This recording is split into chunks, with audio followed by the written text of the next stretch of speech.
Yeah, so why are the Igbos crying wolf now? Because we remember during the election time, the Igbos came out to claim that Lagos is a no man's land. I mean, the Igbos were everywhere. They were saying Lagos is a no man's land. That in fact, indeed, that they have the majority investment in Lagos State. But today we can see that the Igbos are running helter skelter. They are crying wolves. That the Yoruba people are saying that the Igbo must go. Indeed, yesterday the Southeast senators or caucus even met as regards these Igbos must go, asking everybody to please, you know, withdraw such statements. What's your take on it? Yes, I can remember when the issue of regionalism came up, and when they were trying to throw it to the public, when they wanted to come out with the concept of regionalism, where we have regions, well, possibly 6 or 3 regions.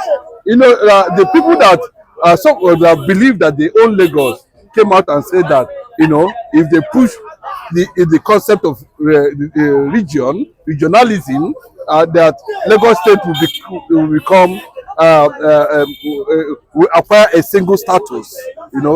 That is what they said, meaning that Lagos State will remain what it was before the amalgamation, took place. We know when the amalgamation happened. We know when Lagos State becomes part of Southwest. But that notwithstanding, the word Lagos is no man's land did not come from the Igbos. I think if I'm correct, or somebody can just put me right, it was during the days of Latif Jakande that thing begin to people begin to hear it, begin to become very significant as at that time. So, but if you see the fact that Igbos are not crying foul, what Igbos are asking for, is for justice. What Igbos are asking for is for unity. What Igbos are asking for is for cooperation. Igbos want to be part of the system, where it is happening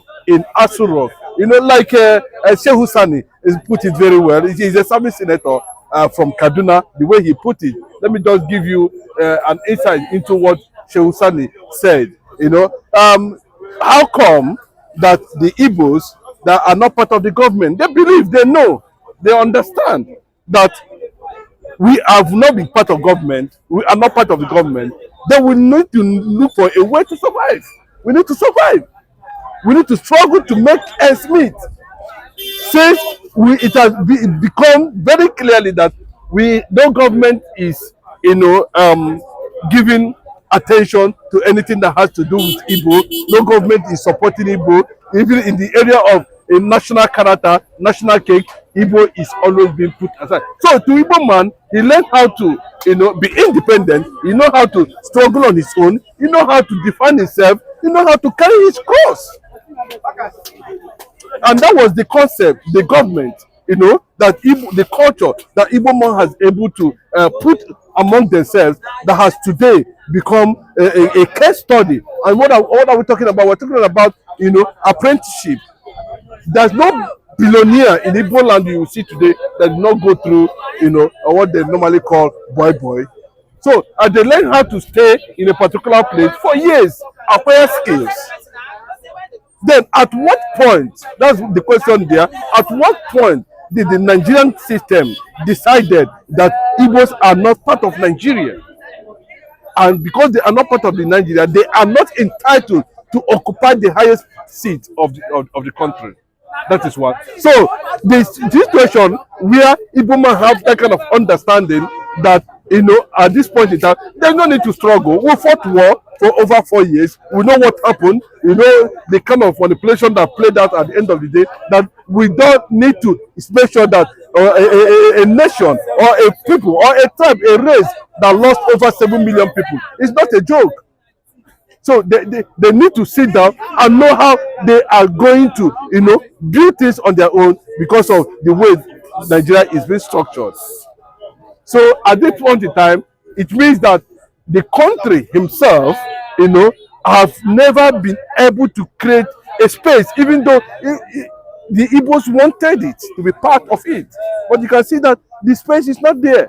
So they learn to survive on their own. They learn to do this on their own. So talking about the situation here. Igbos are just very careful, and I think I must commend it.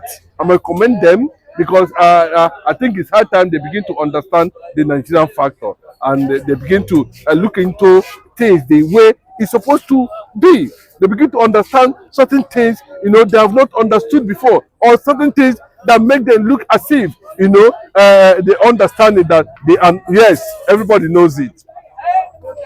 Since the inception of democratic rule in Nigeria, Igbo man has never been able to attain the position of the presidency, and it is deliberate. That is one. Two, based on that, they need to survive on their own, and that is what you're seeing. They are not crying foul. Why they are not part of this ongoing protest? I commend them. I say it. I strongly support it because the protest has not even started. They have already turned it against them. That's one thing you should know. And as I'm talking to you now, there is a very big face-off in Aso Rock as a result of damage Bayo Ononuga did with that kind of statement, and that is what is playing out currently now, where you are seeing some people coming up with the issue of Igbo must leave the entire Southwest and thereabout. We are watching the development, but what I'm saying, we are not crying forward. What we wanted is Nigeria to embrace leadership. That is all. Nigeria to be transformed. Nigeria to move forward. Nigeria to move from. If every tribe in Nigeria can be behaving like Igbo, well, what do you expect? What else do you expect? That means, even the government are not looking at our direction, but at least, that collective responsibility to stay wherever you are and be able to contribute your own quota to the development of that country is something that is very, very important. But this issue of, it does not help anybody. Go to other countries of the world. There are countries that have more than 250 ethnic nationalities. Some countries like Iraq. Go to Iraq, we have more than that. Other countries, even in America have 13 colonies.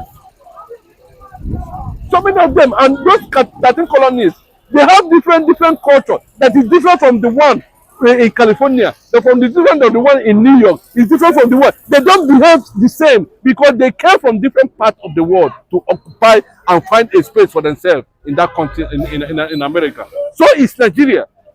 If you come to Igbo land, we have other ethnic nationalities, and I believe so it is in some other places in the region too. So the fact is that, even if there's a kind of sentiment, what has the leadership of this country been able to do to be able to carry everybody along, to give everybody that sense of belonging, to give everybody that national orientation, to be able to say, okay, this is what we need to do. But what is good for A is also good for B. We are all human beings. So at every point in time, it looks as if Igbo man have understand that there's no need of even being participating in anything that has to do with Nigeria, because Nigeria does not care whether Igbo man exists or not. Thank you very much for that beautiful submission, Mr. Chinedu. It's always lovely to have you on this channel. Thank you. Yes, thank you. Bye for now.